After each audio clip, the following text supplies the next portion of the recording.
नमो अरिहन्ताणं नमो सिद्धाणं नमो आयर्याणं नमो वज्रायाणं नमो लोये सौवसाहुणम् अजरमर विकलविकारी अविनाशी अनंत गुणधाम नित्य निरंजन भवदुःखभंजन ज्ञान स्वभावी सिद्ध प्रणाम ज्ञान स्वभावी सिद्ध प्रणाम। जय बोलो अनंत सिद्ध भगवान की जय। विराग सनातन शांत निरंश निरामय निर्भय निर्मल हंस सुधाम विबोध निधान विमोह प्रसीद विशुद्ध सुसिद्ध समूह विदंभ वितृष्ण विदोष विनिद्र परात्पर शंकर सार वितंद्र विकोप विरूप विशंक विमोह प्रसीद विशुद्ध सुसिद्ध समूह। काय चाललंय प्रकरण आमचं? जे सिद्ध आहेत ते कसे आहेत त्याच्यासाठी सगळी विशेषणं देत आहेत. कसे आहेत सिद्ध? तर आपल्याला जे काय माहिती आहे ना, सगळं संसाराचं रूप माहिती आहे, सगळं कषायांचं रूप माहिती आहे, विभावांचं रूप माहिती आहे, भोगाचं रूप माहिती आहे. या रूपाच्या अतीत आहेत ते. कसे आहेत सिद्ध? असं एक शुद्ध रूप आहे, एक स्वच्छ रूप आहे, बस सगळ्या कचकचीतनं बाहेर पडलेले. असं वाटतंय का संसार म्हणजे आपलं काय आहे? काय वाटतंय? कसं आहे संसार? एकदम बेस्ट आहे. कसं आहे संसार? त्या संसाराचं रूप इतकं भयंकर आहे की कुठनं पळू कुठनं सुटू असं होतं आहे आपल्याला. तर या सगळ्या कचाट्यातनं सुटून असे मस्त आनंदाचा भोग घेणारे, आपल्या आत्म्यामध्ये स्वस्थ राहणारे असे ते सिद्ध आहेत. तर त्या सिद्धांचं अजून रूप कसं आहे ह्याच्यासाठी म्हणून सगळं विस्ताराने एकेका विशेषणातून सांगतायत. कसे आहेत सिद्ध? तर विदंभ आहेत. म्हणजे काय? दंभ म्हणजे कपट, मायाचार, छल या सगळ्यांनी ते रहित आहेत. वितृष्ण आहेत म्हणजे कशाची त्यांना आता तृष्णा नाही राहिली. कशासाठी तृष्णा असते? कोणाला तृष्णा असते म्हणलं? जो स्वतःला इनकम्प्लीट मानतो, जो स्वतःला अपूर्ण मानतो, त्याला काहीतरी पूर्णतेसाठी इच्छा असते, तृष्णा असते. पण भगवान तर सिद्ध भगवान तर असे झालेत की आता त्यांना सगळ्या गोष्टी पुरेपूर आहेत, परिपूर्ण आहेत. त्यामुळे त्यांना कशाची अपेक्षा नाही, तृष्णा नाही. म्हणून ते वितृष्ण स्वरूप आहेत. पराकडं दृष्टीच नाही आहे. दोन गोष्टी सांगितल्या होत्या. कोणाला तृष्णा होते, कोणाला इच्छा होते. एक तो ज्यांनी की स्वतःला अपूर्ण मानलं आणि एक तो ज्यांनी परातून स्वतःची पूर्णता मानली. काय कळलं?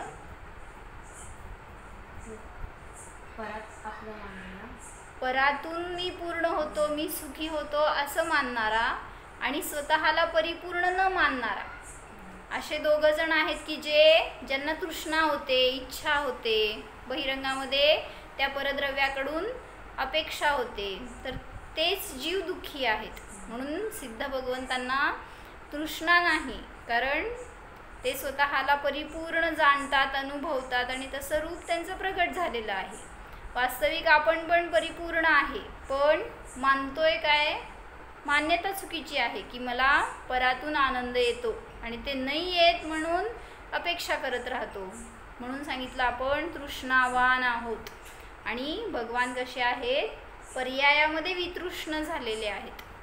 स्वभाव तर त्यांचा आणि माझा समानच आहे, पण पर्यायाच्या अपेक्षेने फरक आहे. अजून कसे आहेत भगवान? विदोष स्वरूप आहेत. म्हणजे काय? दोषांनी रहित आहेत. आपण निर्दोष म्हणतो, त्यांनी विदोष लक्षण वापरलं. तर सगळ्या प्रकारच्या दोषांनी ते रहित आहेत. कुठले दोष? संसार जे आहे ते सगळं दोषास्पदच आहे. दिवसभरात सकाळपासून संध्याकाळपर्यंत काय करता हो तुम्ही? दोषच करतोय. हो म्हणतीये. दोष करायचे नाही आहेत असे तरी भाव आहेत का आपले? करतोय हे चुकतंय हे तरी भाव आहेत का? तर विदोष स्वरूप आहेत. पुढं सांगितलं विनिद्र स्वरूप आहेत. म्हणजे काय? निद्रारहित आहेत. त्याच्याबद्दल विशेष सांगतात आता की भगवान कसे आहेत? विनिद्र स्वरूप आहेत. निद्रा कधी येते? कोणाला येते? तर सांगितलं की गरिष्ठ आहार केला की झोप येते, किंवा फार टेन्शन आलं तर झोप येते, फार वर्कलोड झाला तर झोप येते, किंवा अजून थकलेला असाल फार तर झोप येते. अजून कधी झोप येते हो? आम्हाला कधी पण येते म्हणा. शास्त्राला बसल्यावर झोप येते हो ना? कधी झोप येत असती? तर निद्रा येण्याचं कारण एवढंच आहे की शरीराचा थकवा असेल तर, आणि मग तिथं काय पुष्ट आहार मिळाला असेल तसा अनुकूल तर झोप येते. तर तिथं सांगतायत की भगवंतांना आहाराचा तर प्रश्नच नाही, आणि त्यांचं शरीर असं नाही आहे की जे थकलं किंवा त्याला रेस्ट पाहिजे, असं तर त्या शरीराची रचनाच नाही आहे. त्यामुळे त्यांना निद्रा नाही. तर का नाही हे सांगतायत. हे भगवान, हे प्रभु, आप निद्रा से रहित है, शरीर ही नहीं है तो निद्रा क्या होगी? सिद्ध भगवान को शरीर ही नहीं है, इसलिए उनको निद्रा भी नहीं है. हमें शरीर है इसलिए इसके पीछे सब दोष है. तो यहाँ पे बता रहे हैं कि शरीर जिसे नहीं है उसे निद्रा भी नहीं है. अरिहंत भगवान के भी निद्रा नहीं आती. सिद्ध भगवान तर जो ते शरीराच्या अतीत आहेत म्हणून त्यांना निद्रा नाही. अरिहंतांना शरीर आहे की नाही? अरिहंतांना शरीर आहे का? अरिहंत आहे. मग त्यांना का झोप येत नाही? झोप येते की नाही अरिहंतांना? वर्षा बेन, अरिहंत झोपतात की नाही झोपत? बस. सांग उत्तर. अरिहंतांना झोप येते का? काय का नाही येत झोप अरिहंतांना? पण घाती कर्म आहेत म्हणून थोडी झोप आहे. झोप का आहे? बरं, निद्रा हे कुठलं कर्म आहे? निद्रा कर्म कुठलं? दर्शनावरण कर्माचे भेद आहेत ना. 5 तुला शिवत नाही, तू निर्विकल्प बस आणि माझ्याकडे लक्ष दे. काय बघू नकोस कोणाला, ते सगळे ज्ञानी आहेत. काय सांगितलं की निद्रा हे दर्शनावरण कर्माचा भेद आहे. कुठले कुठले भेद आहेत सांग दर्शनावरण कर्माचे? चक्षुदर्शनावरण, अचक्षुदर्शनावरण. पुढं बोल. माहिती आहे सगळं आपल्याला, सगळं विसरून जायसाठी शिकलो नाही आपण. अवधी दर्शनावरण, केवल दर्शनावरण. पुढं 5 निद्रा. कुठल्या? कसं कसं सांगायचं? निद्रा निद्रा निद्रा, प्रचला प्रचला प्रचला, आणि स्त्यानगृद्धी. तर ह्या उत्तरोत्तर एकापेक्षा एक तीव्र तीव्र निद्रा आहेत. निद्रा आणि प्रचला हे सौम्य, आणि त्यापेक्षा थोडंसं हायर क्वालिटीच्या निद्रा, जे झोपेत चालणं, बोलणं, काहीतरी अचाट क्रिया करणं, हे सगळं लाळ गळणं वगैरे हे सगळं आहे ते अतितीव्र निद्रा म्हणलं जातात. तर अशा प्रकारची निद्रा अरिहंतांना नाही, म्हणून त्यांचं विशेषण काय घेतलं? विनिद्र. भगवंतांना शरीर नाही तर निद्रा कशी असणार? म्हणून सांगतायत अरिहंत भगवंतांना सुद्धा शरीर असताना निद्रा नाही आहे. का? कारण निद्रा उत्पन्न होणारं कर्म नष्ट झालंय. म्हणजेच तू म्हणल्यासारखं 4 घाती कर्म नाही म्हणायचं, दर्शनावरण कर्माचा नाश झालाय, त्याच्या निमित्तामध्ये निद्रा सुद्धा त्यांना नाही. आणि विचारलं मी त्यांना की निद्रा कोणाला येते हो? म्हणजे आपल्याला निद्रा काय येते? थकलेलं असतं म्हणून येते. अजून काय सांगितलं आता? हो ना, अजून गरिष्ठ भोजन केल्यावर येते. अजून शास्त्र ऐकताना येते हो म्हणा. का हो, शास्त्र ऐकणं काय झोपायसाठी लोरी चाललेली असती का ती? मग शास्त्र ऐकताना का झोप येते? ते आपलं कर्म, म्हणजे तशा उदय आणि त्यानुसार आपलं परिणाम, परत परिणमन, म्हणून ते जास्त दोषास्पद आहे. अरिहंत भगवान के शरीर होते हुए भी निद्रा नहीं है, क्योंकि निद्रा पैदा करने वाला कर्म उनके नहीं रहा. देव असतात ते झोपतात का हो? नारकी झोपतात का? देव नारकी का नाही झोपत? त्यांच्याकडे दर्शनावरण कर्म आहे का नाही? देवांकडं सांग, विचार करून, देवांकडं दर्शनावरण कर्म असतं का? काय माहिती, असं जर असलं नसलं तर नसलं, आम्हाला काय करायचंय? हां, असते का नसते हो देवांकडं? का घाबरताय काका? काय काय नाही? अरे छद्मस्त आहेत ते, काय त्यांना अरिहंत करून टाकलं का काय? मी देवगतीतले देवाधिदेव अरिहंत विचारे ना. देवगतीचे देव झोपतात की नाही, किंवा त्यांना निद्रा असते की नाही? दर्शनावरण कर्म आहे. 12व्या गुणस्थानापर्यंत सगळ्यांना आहे. देव कुठल्या गुणस्थानात असतात? एक तर पहिल्या गुणस्थानात, दुसऱ्या, तिसऱ्यात किंवा चौथ्यात. त्याच्यावर तर देव जातच नाहीत. म्हटलं तुमच्यापेक्षा सुद्धा निकृष्ट आहेत ते संयम सुद्धा अंगीकार करू शकत नाहीत. मग त्यांच्या तर दर्शनावरण कर्माचा नाश होण्याचा प्रश्नच नाही. म्हणून सांगितलं की देवांना सुद्धा निद्रेचा उदय असतो, पण त्यांना झोप येत नाही. का?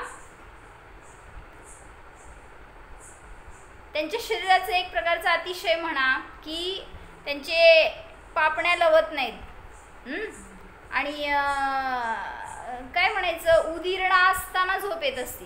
काय म्हणले? निद्रेचा उदय तर सतत चालू आहे, पण उदिरणेमध्ये कार्य होतं. जसं तुम्हाला आता वेदनीयाचं उदय सतत चालू आहे, पण जेव्हा उदिरणा असते ना तेव्हा भूक लागते. आता भूक लागली आहे का नाही लागली? उदिरणा नाही हे समजून घ्यायचं. म्हणून म्हटलं की तिथं जेव्हा उदय असतो त्या उदयामध्ये कार्य दिसत नाही, तर उदिरणेमध्ये कार्य दिसतं. तसंच निद्रा म्हणजे दर्शनावरण कर्माची उदिरणा असताना झोप येते, पण निद्रेचा उदय तर निरंतर चालू आहे, पण निरंतर आपण झोपत नाही.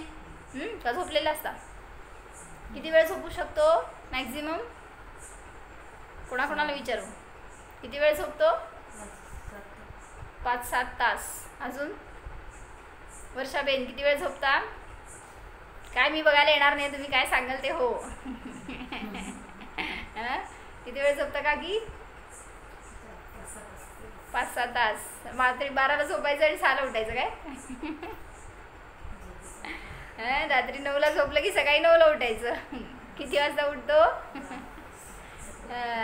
तर सांगितलं की उदिरणा ही जास्त काळ नसते. मग कितीही झोपायचं म्हटलं ना तरी सुद्धा असं एकेकांचा अनुभव सांगितला एकांनी की दिवसा झोपायची सवय नव्हती आणि झोपले होते ते, काय त्यांना थकवा झाला वगैरे असं म्हणून झोपले होते. तर थोडा वेळ झोपायचं होतं, पण काय म्हणायचं, उदिरणा अशी की 15 मिनटं झोपायचं, ते अर्धा तास झाला, अर्धा तासाचा 1 तास झाला ना तर ना डोळेच उघडायला येईनात.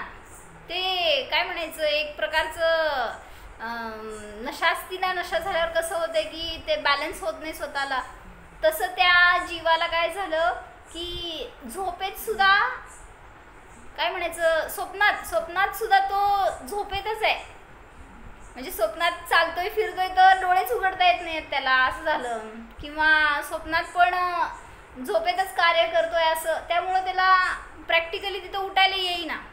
म्हणजे असं पण उदय येऊ शकतात. म्हणजे म्हणून सांगायचं आहे की निद्राचा उदय किंवा उदय तर निरंतर आहे, पण उदिरणा जेव्हा असते तेव्हाच तिथं तुम्हाला झोप आलेलं वगैरे दिसून येतं. पण अशी झोप देवांना नाही, नारकींना नाही. उदिरणा असेल त्यांना, पण त्यांच्या शरीराला थकवा वगैरे नाही, कारण वैक्रिक शरीर आहे. आणि नारकींचं सुद्धा वैक्रिक शरीर आहे, त्यामुळं तिथं त्यांना झोप जरी येत असेल तरी पण झोपू देत नाहीत. का? कोण? घरात पोरं असतात ना, झोपू देत नाहीत. तसं तिथं नारकी असतात ना, झोपतो म्हणलं की तुम्हाला कळलं, ते तुम्हाला झोपायचं भाव आलं ना, ते दुसऱ्या नारकीला कळतंच आणि ते येतं उठवायला तुम्हाला. म्हणजे तुम्हाला झोप येऊ नये, तुम्ही एका ठिकाणी शांत बसू नये, हा, एकमेक नारकी त्रास देते. एकमेक नारकी त्रास देते ना, तेच सांगाले. घरामध्ये कोण त्रास देते तुम्हाला? ते सगळे मी काय म्हणले नाही बरं का. हा, देवांना पण सांगितलं शरीराला फक्त थकवा नाही ना, त्या अपेक्षेने म्हणा, किंवा मग असं त्यांची एक विशेषता आहे शरीराची की डोळ्यांची पापण्या लावणार नाहीत किंवा असं काय ते रेस्ट म्हणून झोपणार नाहीत, बस एवढंच. तर म्हणून सांगितलं. आणि निरंतर भोग आहेत देवगतीमध्ये, त्यामुळे ते भोगामध्ये इतके मस्त आहेत की तिथे दिवस रात्र असला भेद नाही, काय नाही, झोपायचं कधी. न नरकात आहेत ना देवगतीत आहेत. तुमच्याकडेच आहे फक्त जे काय रात्र वगैरे म्हणता ना तुम्ही, ते सगळं भेद तुमच्याकडे आहेत, त्यांच्याकडं काय नाही आहेत. म्हणजे का इथं का आहे दिवस रात्र, तिथं का नाही आहे? त्यांचं तुम्ही लाईफ टाईम मोजता की 33 सागर, 10 सागर, 1 सागर, मग ते 1-2 दिवसापासूनच मोजणार की. मग दिवस आणि आहेरा म्हणजे रात्र असणार. मग दिवस रात्र तिथं असतं का नसतं? नसतंय. का नसतंय? इथं का असतंय सांगा, म्हणजे कळते तिथं का नसतंय. करेक्ट. काय सांगितले? जिथं सूर्यचंद्र फिरणार तिथं तुमचे दिवस आणि रात्र. मग सूर्यचंद्र कुठे आहेत? मध्य लोकामध्ये. आणि देव कुठे आहेत? ऊर्ध्व लोकात. नारकी कुठे आहेत? अधो लोकात. तिथं चंद्र सूर्य नाहीत, म्हणून तिथं काय असलं दिवस रात्र असला भेद नाही. मग त्यांचं काउंटिंग कसं करते तो हॅपी बर्थडेचं? त्यांचं बड्डे कधी असते हो? सेलिब्रेशन असते का नाही त्यांचं? पार्टीला बोलत आहेत की नाही तुम्हाला? तर त्यांना तुमच्या इथल्या कॅल्क्युलेशननुसारच आपण त्यांचं मोजतो जे काय असेल ना, किंवा श्वासावरून मोजलं जातं. किती श्वासानुसार किती असतात वगैरे, असं त्याच्यावरून सांगितलं जातं की पहिल्या नरकाचं आयुष्य किती, पहिल्या स्वर्गाचं आयुष्य किती.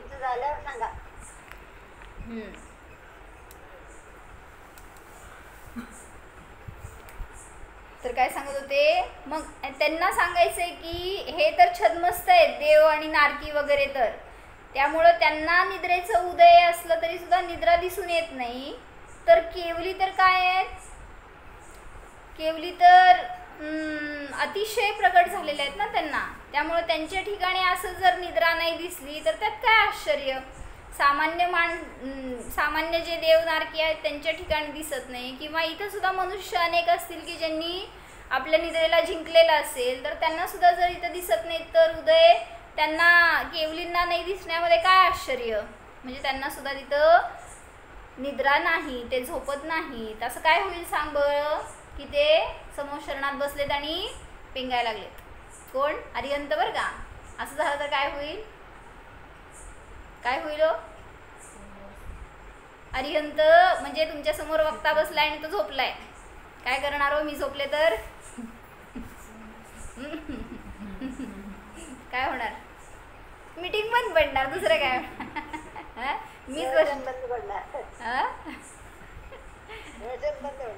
म्हणजे समोशरणामध्ये असे दोष इतरांना नसतात, ते एक अतिशय असं प्रगट झालं की ते सगळे समोर असणाऱ्या जीवांना सुद्धा सगळ्या दोषांनी ते थोड्या वेळासाठी दोषमुक्त होतात.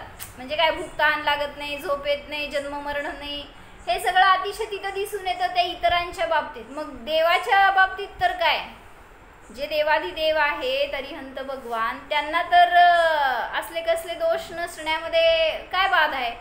म्हणजे त्यांना तर दोष नसतातच, म्हणून ते झोपत नाहीत. आणि सगळ्यात महत्त्वाचं सांगितलं, निद्रा कुठली आहे हो? खरी निद्रा कुठली? स्वभावात झोपणं ही खरी निद्रा.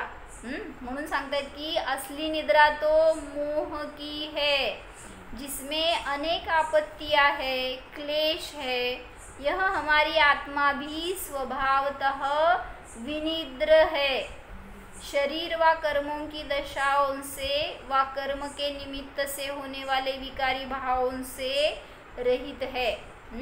म्हणजे सांगतायत काय, त्या सिद्धांच्या ठिकाणी तर मोह राहिला नाही, अरिहंतांच्याच ठिकाणी नष्ट झाले, तर सिद्धांच्या ठिकाणी तर कसं राहणार? त्यामुळं अरिहंत सिद्धांमध्ये मोह नाही, त्यामुळं तिथं त्याच्या निमित्तात असणारे सगळे दोष नाहीत. मग निद्रा हा सुद्धा एक मोहाचा भेद आहे. भूक तहान कुठल्या कर्माचा भेद? 8 कर्मामध्ये भूक तहान हे कुठलं कर्म आहे?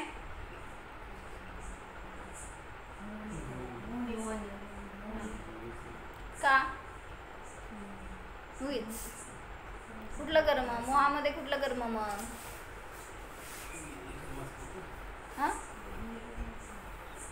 भूक तहान हे दोष कुठल्या कर्माच्या निमित्तात आहेत? वेदनीय कर्माची, असा तर वेदनीयाची उदिरणा म्हणतो ना भूक तहान म्हणजे. आणि मग जन्म मरण कुठलं कर्म आहे? बोले 8 कर्म तर माहिती आहेत की आता. जन्म मरण कुठलं कर्म आहे? आयु कर्म. आयु कर्म आहे तोपर्यंत जन्म मरण दिसून येते तुम्हाला. मग हे सगळे कर्म जर नष्ट झालेत सिद्धांच्या ठिकाणी तर त्यांना कुठली बाधा असणार आहे हो? आपल्यासारखं ते जेवायला ताट घेऊन बसणार आहेत.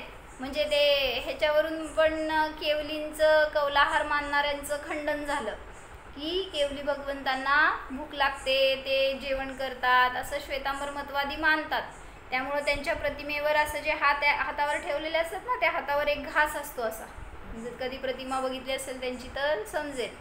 ज्या प्रतिमेला चक्षु लावलेले असतात ना, तर त्यांच्या हातावर दोन्ही हात ध्यानस्थ दशेमध्ये आहेत ती मुद्रा, पण तरी सुद्धा हातावर काय केलेलं असतं त्यांनी? एक असा ग्रास ठेवलेला असतो. ते रचनाच त्या दगडाचीच बनवलेली असती, पण ते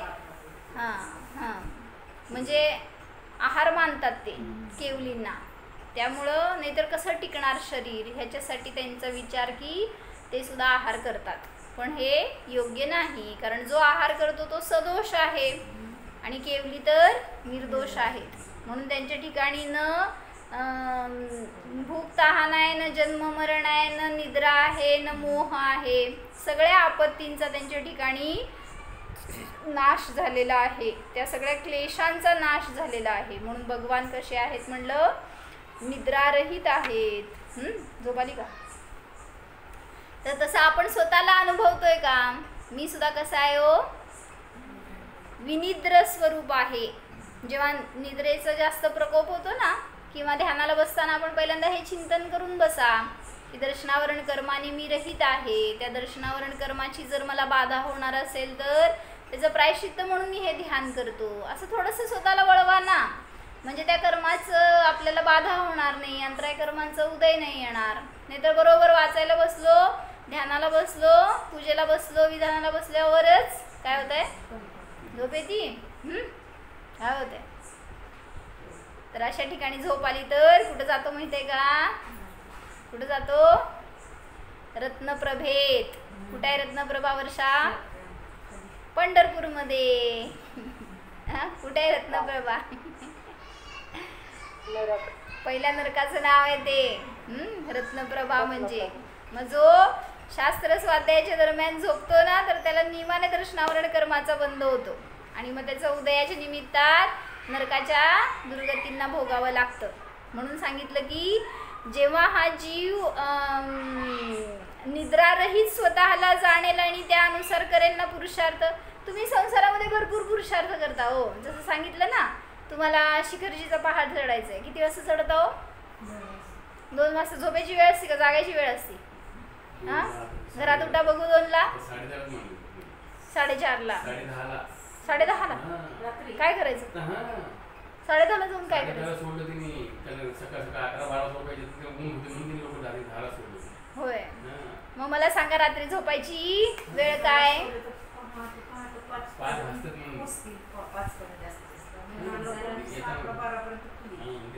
म्हणजे तिने करता का नाही पुरुषार्थ, हे मला विचारायचंय. 2 वाजता आणि 4 वाजता उठून जाता का नाही?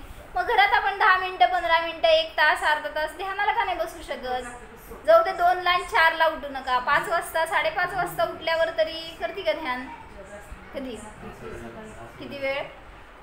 5 मिनिटं, 10 मिनिटं, ह्याला ध्यान म्हणायचं होय? किती वेळ ध्यान करायचं? सकाळी थोडा वेळ उठा आणि पर्पजफुली बसा, कारण तेवढं जे आहे ना तेच तुमचं दिवसभरातली मिळकत आहे. त्याच्याच निमित्तात तुम्हाला दिवसभरासाठी शांती आहे, एक एनर्जी आहे, एक स्टॅमिना आहे. नाहीतर मग क्लेश आणि संसार आणि सगळे विभाव तर आहेतच दिवसभर. त्यामुळं थोडंसं त्याच्यापासून भिन्न जाणण्यासाठी जेव्हा उठता ना, त्याच्या आधीचा एक अर्धा तासाचं गजर लावायचं. काय म्हणलं वर्षाबेन?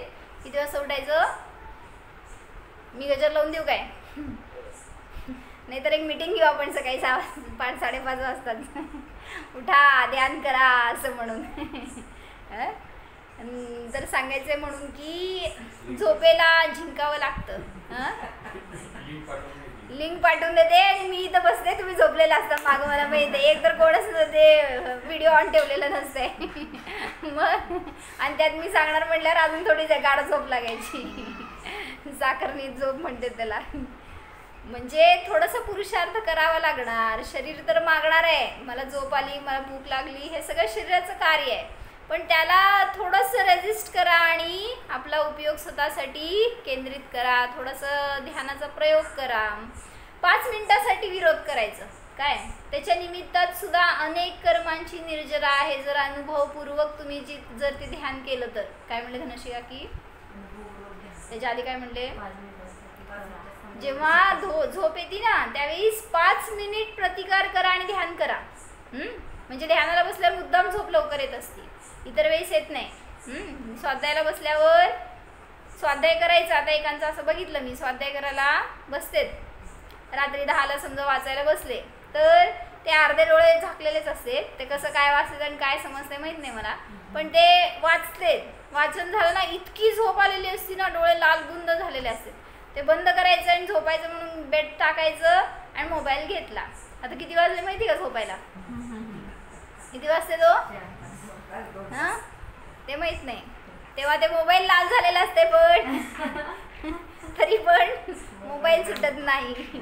म्हणजे कशामध्ये लोकांना आसक्ती, कशाचं मोह, कशाचे विचार. मग थोडंसं प्रतिकार स्वतःसाठी पण करा ना. नाही मला झोप आली तरी सुद्धा मी ध्यान केल्याशिवाय झोपणार नाही. माझ्यासमोर ध्यान करू नका बरं का, कोण झोपलाय का जागा आहे ते पण कळायचं नाही मला. हां तर असं निद्रा या दोषांनी रहित असे ते भगवान आहेत हे सांगायचं होतं. तसा माझा आत्मा सुद्धा विनिद्र स्वरूप आहे, विदोष स्वरूप आहे. तर आपण काय बघत होतो, कुठंपर्यंत गेली होती चंदना? तिने त्या महावीर प्रभूंची पारणा केली. काय होती विधी? राजकुमारी, एखादी मुंडन केलेली राजकुमारी, हातात बेड्या आहेत, एका डोळ्यात अश्रू, एका डोळ्यात हसू, आणि ती जर पडगाहन करेल तर मी तिथं आहार ग्रहण करेन अशी विधी घेतली होती. घ्या बघू, तुम्हाला जमणार का?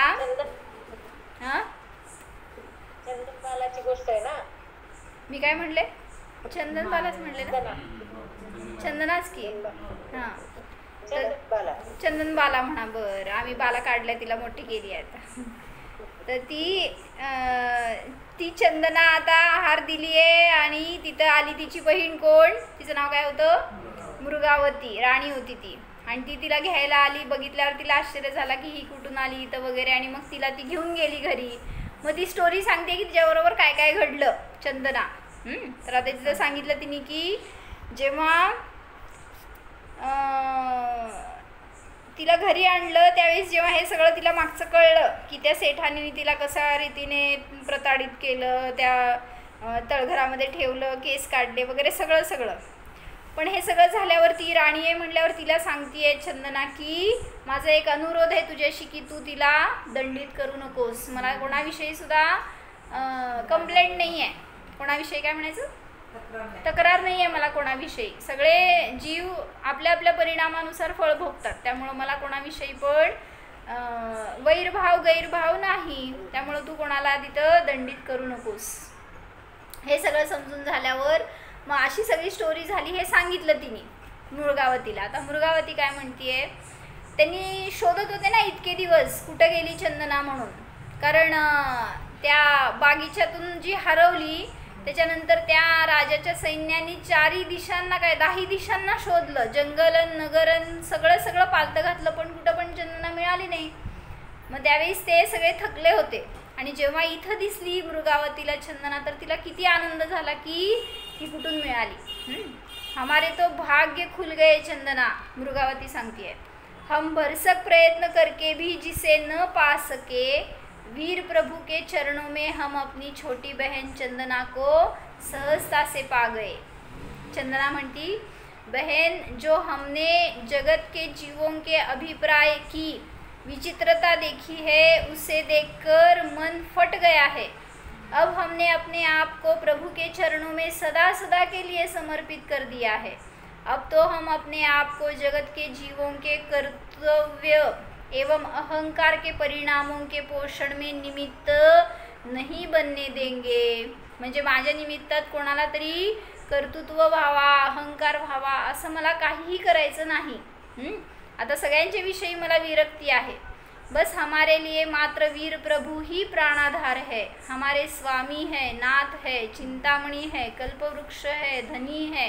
सगळं जे काय आता माझं आहे तेच आहेत। कोण होते महावीर? म्हणजे चंदनाचे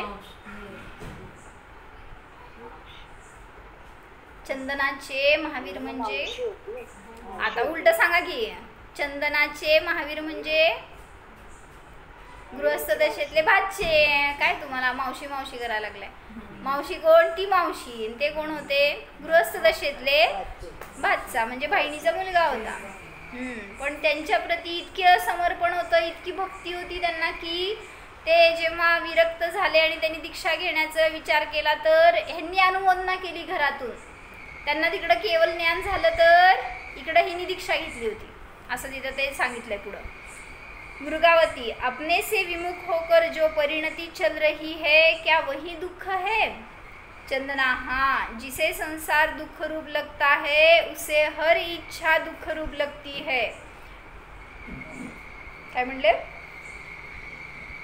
जिसे संसार दुख रूप लगता है उसे हर इच्छा दुख रूप लगती है। काय पाहिजे काय पाहिजे काय पाहिजे? ऐ हिरो ते मला लागते का बघा।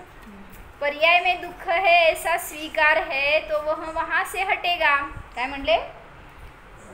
जिथं दुःख आहे तिथून दूर जाता ना तुम्ही। आगीच्या जवळ गेल्यावर तुम्हाला पोळणार आहे माहिती आहे, दुःख आहे माहिती आहे, तर आगीच्या जवळ कोण जाते? म्हणून सांगताय जिथं दुःख आहे त्यापासून दूर जाण्याचा प्रयत्न करता। स्वभाव में सुख है ऐसा जिसे स्वीकार है तो वह वहाँ झुकेगा। मृगावती, सचमुच बहन चंदना, धन्य है तुम्हारे जैसे आत्म अनुभवी संपन्न जीव जो हर परिस्थिति में स्वभाव के लक्ष्य से हर क्षण आनंदित रहते हैं। एवढे छान आहेत ना संवाद दोघांचे। पण असं विचार करा की ते चंदनाने काय काय भोगून आली आहे आणि ती समोर बसून सगळं सांगितली आहे, तर ही काय तिचं स्थितीकरण करणार आहे आता? म्हणजे ती स्वतः अशी स्थिर होती एवढ्या प्रसंगांमध्ये, तर मृगावती तिला काय सांगते आता? तिच्याकडनं बोध आहे तिला उलट। संयोग एवं संयोगी भावों के प्रति राग द्वेष भाव नहीं रखते।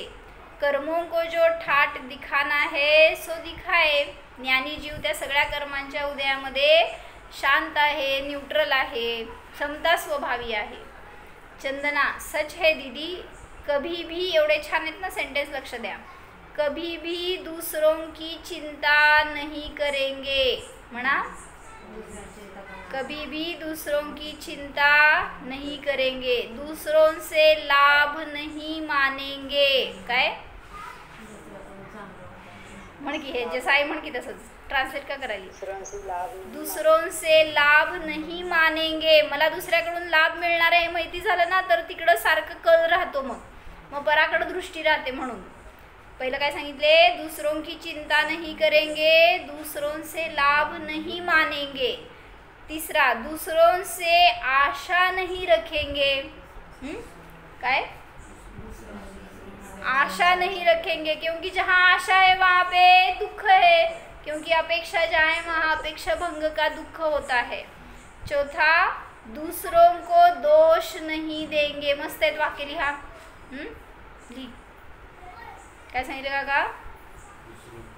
4 वाक्य सांगायचे आहेत मला। 4 वाक्य काय काय? दूसरों की चिंता नहीं करेंगे, दूसरों से लाभ नहीं मानेंगे, दूसरों को दोष नहीं देंगे और दूसरों से आशा नहीं रखेंगे। अपने निर्दोष स्वरूप को देखेंगे। हे कर्तव्य आहेत आपले, हे सांगायला लागलेत। आपण जे करतो ना ते सगळं हे सोडून चुकीचं काय म्हणते त्याच्या विरुद्ध करतो सगळं, पण हे करण्यासाठी प्रेरणा देत आहेत। मृगावती, सच है बहन, पर के सहारे पर को अपने अनुकूल बनाकर कितने दिन सुखी रह पाएंगे। काय म्हणले? म्हणजे विचार करा की मला माझ्या मुलांनी माझ्या समान वागावं, माझ्या आई वडिलांनी, माझ्या सासू सासऱ्यांनी, पतीनी पत्नीनी माझ्या म्हणण्यासारखं वागावं. तुम्ही काय करताय? त्यांना आपल्या अनुकूल बनवण्याचा प्रयत्न करताय. आणि सपोज ते अनुकूल पण वागतील, किती दिवस राहणार हो? तुमचं पुण्य आहे ना, तोपर्यंत ते अनुकूल आहेत. पुण्य नष्ट झालं की सहन होणार नाही ते प्रतिकूल झाल्यावर. म्हणूनच तुम्ही जेव्हा म्हातारे होता ना त्यावेळेस काय होतं हो?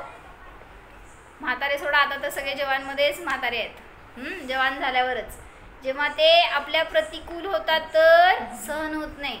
म्हणून सांगतायत काय? पर के सहारे पर को अपने अनुकूल बनाकर कितने दिन सुखी रह पाएंगे. वास्तव में वीरता तो कषायों के अनुकूल प्रवर्तन कराने में नहीं, समता भाव से सहन करने में है.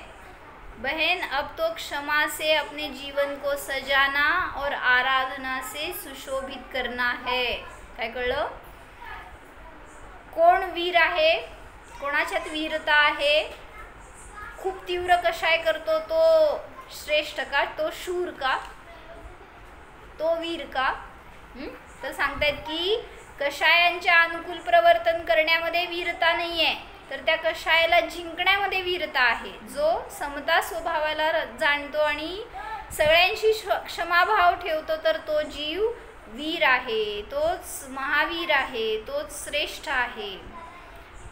म्हणजे दुसऱ्यांचे काय सांगितले? 4 गोष्टींचं चिंतन करायचं तुम्हाला आज. काय 4 गोष्टी?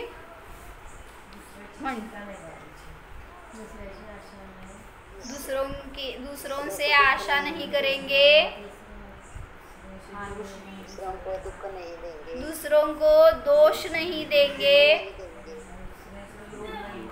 लाभ दूसरों से लाभ नहीं मानेंगे आणि दूसरों की चिंता नहीं करेंगे. विचार करा की हे 4 गोष्टी तुम्ही करता की नाही? हे 4च करता. जे काय करता ना ते 4च आहेत, ह्याच्यापेक्षा वेगळं काही नाही आहे. म्हणून सांगतायत सुखी जगायचं ना तर या 4 गोष्टींना जिंका. काय करायचंय? ह्याच्या उलटे 4 वाक्य सांगा. दूसरों की चिंता नहीं करेंगे. नाही, तेच झालं की मग चिंता करते असं म्हणलं ते नाही करेंगे. मग काय काय करता ते सांगा. दुसऱ्यांची चिंता करता, दुसऱ्यापासून लाभ मानता, दुसऱ्याचे दोष बघता आणि दुसऱ्याकडून आशा करता, म्हणून दुःखी आहात. मग दुःख संपवण्याचं कोणाच्या हातात आहे हो? तुमच्या हातात आहे. तुमचे विचार बदला, तुमची परिस्थिती बदला, तर विचार बदलले की परिस्थिती बदलणार, ते संयोग सुद्धा तुमच्या अनुकूल होणार. पण मी त्यांना माझ्या अनुकूल करायला गेलो तर कधीही सुखप्राप्ती होणार नाही. 4 गोष्टी सांगितल्या. काय? सुखी जगायचे कारण दूसरों की चिंता नहीं करेंगे, दूसरों से लाभ नहीं मानेंगे, तीसरं दूसरों से आशा नहीं करेंगे आणि चौथं दूसरों को दोष नहीं देंगे. जर हे 4 गोष्टी पाळले ना प्रत्येकाचं जीवन आनंदी होणार आहे. ज्याला आनंदी जगायचं आहे ना त्यांनी या 4 गोष्टींवर विचार करा, आपल्या जीवनामध्ये ते अप्लाय करायचा प्रयत्न करा, तर आपल्याला पण सगळ्या दुःखाचा अंत सहज होणार. सुखी होने का उपाय 4 गोष्टी सांगा. दूसरों का दोष नहीं देखेंगे, दूसरों से आशा नहीं करेंगे, दूसरों से लाभ नहीं मानेंगे और दूसरों की चिंता नहीं करेंगे. मार्गदर्शन करणार आहे पण चिंता केल्यावर मी आकुलित होणार आहे त्याच्या निमित्तानं. म्हणून सांगितलं तुमचं रोल कुठंपर्यंत आहे हो? बस गायडन्स. त्याच्या पुढे जाऊन तुम्ही जे काय करायला जाणार नियमाने दुःखी होणार. म्हणून सुखी होण्याचा उपाय हाच आहे. निश्चिंत रहा. ओम. जाणा सर्व दोषांनी रहित निर्दोष आत्मा जाणा. या माझ्या आत्म्यामध्ये दर्शनावरण कर्म नाहीच, निद्रा दोष नाहीच. मी झोपणारा नाही, जाणणारा आहे. मी चिंता करणारा नाही, निश्चिंत आहे. अनाकुल आहे, सुखी आहे, जाणीव करा. विनिद्र स्वरूपोऽहम्, विदोष स्वरूपोऽहम्. ओम विसर्जन. नमो हरिहंताणां